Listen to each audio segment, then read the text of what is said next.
में दर्शन करने और स्नान करने का सौभाग्य प्राप्त हुआ। गत वर्ष इसी समय हम लोग प्रयागराज महाकुंभ की तैयारी के लिए और अंतिम रूप से आयोजन की तैयारी करने के लिए युद्ध स्तर पर लगे थे। मुझे याद है 10 जनवरी 2025 को भी मैं प्रयागराज में ही था। मेले के अंतिम तैयारी देखने के लिए मैं आया था और आज इस वर्ष माघ मेला जो पूरी भव्यता के साथ पौष पूर्णिमा 3 जनवरी 2026 से प्रारंभ हो चुका है। लगातार यह 15 फरवरी तक यह आयोजन चलेगा। जो अपेक्षा थी पौष पूर्णिमा को कि 10 से 15 लाख श्रद्धालु इस अवसर पर आएंगे, लेकिन पौष पूर्णिमा के स्नान के अवसर पर आपने देखा होगा 31 लाख से अधिक श्रद्धालु मां गंगा, मां यमुना और मां सरस्वती की इस पावन त्रिवेणी में आकर के भगवान बेणी माधव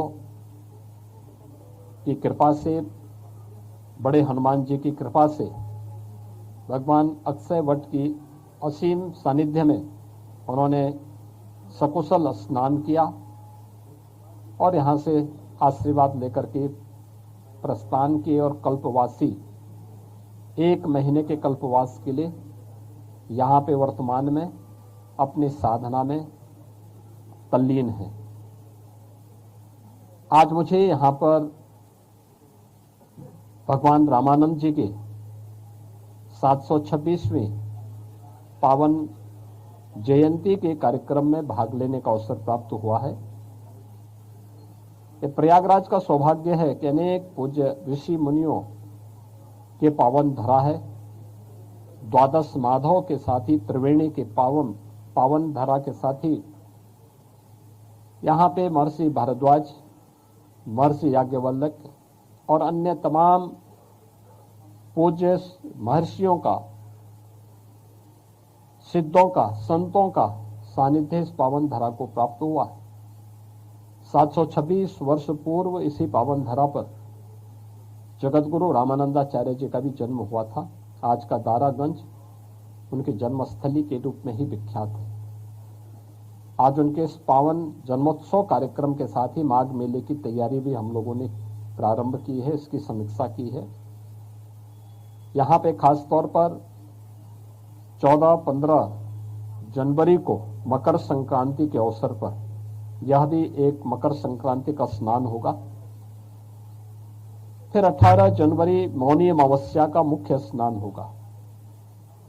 इसके उपरांत 23 जनवरी को वसंत पंचमी और फिर माघ पूर्णिमा के साथ ही 15 फरवरी को महाशिवरात्रि का आयोजन भी यहाँ पर संपन्न होगा। ये सभी माघ मेले के कार्यक्रम होंगे। माघ मेले पौष पूर्णिमा से लेकर के माघ पूर्णिमा तक इस पूरे आयोजन के लिए प्रशासन ने, पुलिस ने और सभी संबंधित विभागों ने अपनी पूरी तैयारियां की हैं। पहले की तुलना में घाटों की लंबाई बढ़ाई है, स्वच्छता का विशेष ध्यान दिया गया है, भीषण शीतलहरी है, इसमें बचाव के लिए आवश्यक उपाय किए गए हैं।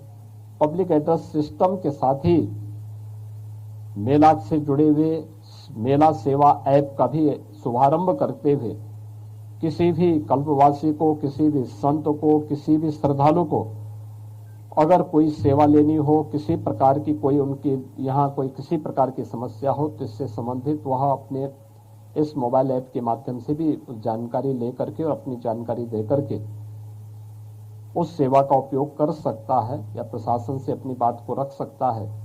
इन सभी मुद्दों को लेकर के भी यहाँ पे बेहतर उसका उपयोग किया जा रहा है और मुझे पूरा विश्वास है कि आपसी समन्वय से, तत्परता के साथ, जैसे प्रशासन ने पौष पूर्णिमा के स्नान को पूरी भव्यता के साथ, संवाद के साथ, सबके सहयोग के साथ सकुशल संपन्न किया है, आगे आने वाले सभी 5 स्नान भी उसी पवित्रता के साथ, उसी संवाद और समन्वय के साथ सकुशल संपन्न होंगे। इसी मुद्दे पर आज हमने यहाँ पे चर्चा की है और उसको लेकर के प्रशासन भी पूरी तत्परता के साथ लगा हुआ है और सभी लोग मिलकर के इस कार्यक्रम को सकुशल संपन्न करेंगे।